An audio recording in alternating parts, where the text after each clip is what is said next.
नीला सियार। एक बार की बात है, जंगल में बहुत तेज हवा चल रही थी। तेज हवा से बचने के लिए एक सियार पेड़ के नीचे खड़ा था और तभी उस पर पेड़ की भारी शाखा आकर गिर गई। सियार के सिर में गहरी चोट लगी और वो डरकर अपनी मांद की ओर भाग गया। उस चोट का असर कई दिनों तक रहा और शिकार पर नहीं जा सका। खाना न मिलने से सियार दिन प्रतिदिन कमजोर होता जा रहा था। एक दिन उसे बहुत तेज भूख लगी थी और उसे अचानक एक हिरन दिखाई दिया। सियार उसका शिकार करने के लिए बहुत दूर तक हिरन के पीछे दौड़ा, लेकिन वह बहुत जल्दी थक गया और हिरन को नहीं मार पाया। सियार पूरे दिन भूखा प्यासा जंगल में भटकता रहा, लेकिन उसे कोई मरा जानवर भी नहीं मिला जिससे वह अपना पेट भर सके। जंगल से निराश होकर सियार ने गांव की ओर जाने की ठानी। सियार को उम्मीद थी कि गांव में उसे कोई बकरी या मुर्गी का बच्चा मिल जाएगा, जिसे खाकर वह अपनी रात गांव में सियार अपना शिकार ढूंढ रहा था, लेकिन तभी उसकी नजर कुत्तों के झुंड पर पड़ी, जो उसकी ओर आ रहे थे। सियार को कुछ समझ में नहीं आया और वो धोबियों की बस्ती की ओर दौड़ने लगा। कुत्ते लगातार भौंक रहे थे और सियार का पीछा कर रहे थे। सियार को जब कुछ समझ नहीं आया, तो वह धोबी के उस ड्रम में जाकर छुप गया, जिसमें नील घुला हुआ था। सियार को ना पाकर कुत्तों का झुंड वहां से चला गया। बेचारा सियार पूरी रात उस नील के ड्रम में छुपा रहा। सुबह सवेरे जब वह ड्रम से बाहर आया, तो उसने देखा कि उसका पूरा शरीर नीला हो गया है। सियार बहुत चालाक था। अपना रंग देखकर उसके दिमाग में एक आइडिया आया और वह वापस जंगल में आ गया।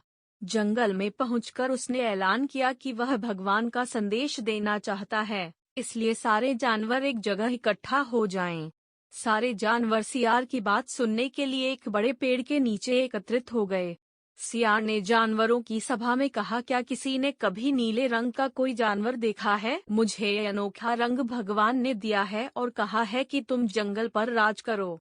भगवान ने मुझसे कहा है कि जंगल के जानवरों का मार्गदर्शन करने की जिम्मेदारी तुम्हारी है। सभी जानवर सियार की बात मान गए। सब एक स्वर में बोले, कहिए महाराज, क्या आदेश है? सियार ने कहा, सारे सियार जंगल से चले जाएं, क्योंकि भगवान ने कहा है कि सियारों की वजह से इस जंगल पर बहुत बड़ी आपदा आने वाली है। डंडा नीले सियार की बात को भगवान का आदेश मानकर सारे जानवर जंगल के सियारों को जंगल से बाहर खदेड़ आए।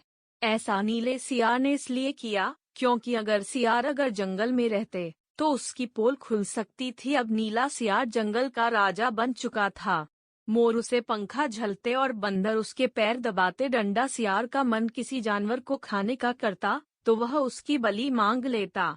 अब सियार कहीं नहीं जाता था, हमेशा अपनी शाही मानद में बैठा रहता और सारे जानवर उसकी सेवा में लगे रहते। एक दिन चांदनी रात में सियार को प्यास लगी। वह मांद से बाहर आया तो उसे सियारों की आवाज सुनाई दी, जो दूर कहीं बोल रहे थे। रात को सियार हू हू की आवाज करते हैं, क्योंकि ये उनकी आदत होती है। नीला सियार भी अपने आप को रोक न सका। उसने भी जोर जोर से बोलना शुरू कर दिया।